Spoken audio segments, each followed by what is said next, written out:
So the 504 program is owner-user commercial real estate. So for a business to typically buy a building for the business to occupy, or it could be to buy land and build a building. It can be equipment.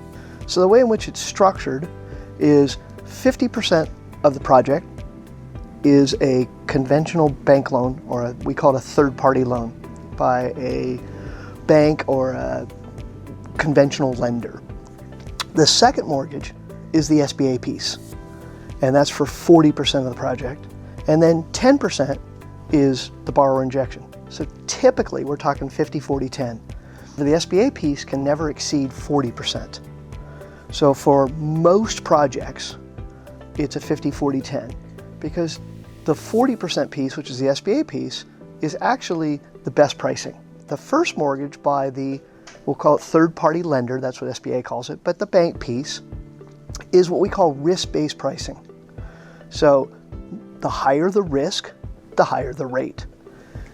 Typically, it's a 25-year amortization with a 10-year call, which means after year 10, the rate would adjust. So you will find 5-year options, 7-year options, 10-year options, and even in some cases a 25-year option.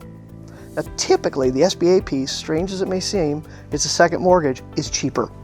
And the reason why it's cheaper is because it's government guaranteed. So the 504 program is national. CDC Small Business Finance is licensed by the SBA and is licensed to be a SBA 504 second mortgage lender in California, Arizona, and Nevada.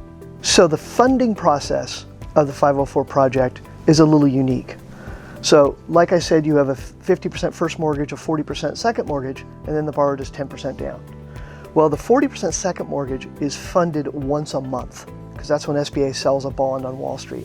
So what happens is the first mortgage lender will do a permanent 50% first to close and a temporary 40% second to give time for the SBA to fund its debenture.